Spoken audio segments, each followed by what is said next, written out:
De par leurs attitudes, ils font toujours autant le plaisir des petits et des grands. Ici, dans la forêt de Kinsheim, plus de 200 macaques de Barbarie, aussi appelés magos, se promènent en liberté. Ce domaine leur est spécialement dédié. Il s'agit de la montagne des singes. La philosophie de la montagne des singes, c'est vraiment de présenter une espèce sauvage dans des conditions idéales, le long d'un circuit qui fait ici 800 mètres de long.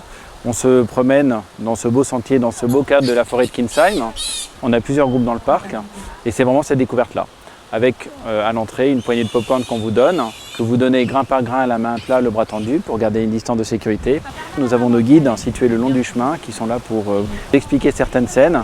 Et la visite est aussi rythmée par des animations nourrissage que nous faisons tous les 3 quarts d'heure. Donc là pour apprendre un peu comment ils vivent et apprendre un peu plus sur cette espèce qui, rappelons-le, vit dehors toute l'année.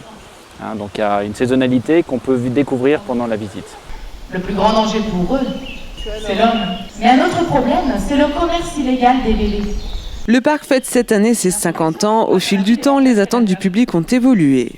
On est plus sensible à la conservation, à la nature. On est plus réceptif à observer ces animaux-là. Au tout début, c'était on va voir des singes, leur donner du pop-corn et puis voilà. Maintenant, il y a plus que ça. On est plus intéressé, on veut en savoir un peu plus sur ce singe qui est fascinant. Fascinant parce que c'est un beau singe, parce qu'il est très expressif de visage, parce qu'il a des comportements uniques. De voir ces mâles qui s'occupent des petits, c'est tellement attendrissant et ça fascine et ça intrigue. Et donc on veut en savoir un peu plus. Ces 5 décennies ont justement permis aux chercheurs d'en savoir plus sur cette espèce en voie de disparition. À ce jour, on a quasiment plus de 300 articles scientifiques qui ont été publiés. Donc tout ça nous a permis de mieux connaître ces singes-là. Et les informations qu'on a pu tirer de ces recherches sont des informations que nous pouvons donner à nos visiteurs. C'est une espèce qui malheureusement est menacée. À la fin des années 70, on estimait la population sauvage à 23 000 individus. Actuellement, ils sont à moins de 8 000.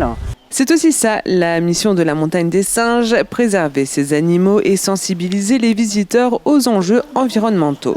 On a fait 2 réintroductions dans les années 80, où 600 singes ont été réintroduits. Alors on nous pose la question, est-ce que vous allez réintroduire prochainement? La priorité pour l'instant, c'est de préserver l'habitat naturel.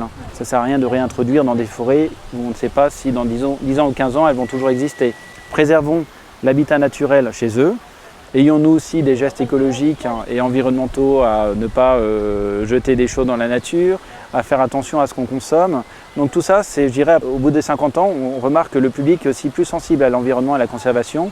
Je pense que c'est une bonne piqûre de rappel en venant chez nous. Sur un plan pratique, la montagne des singes est ouverte du 30 mars au 11 novembre inclus. L'entrée est à 8 € pour les adultes et 5,50 € pour les enfants.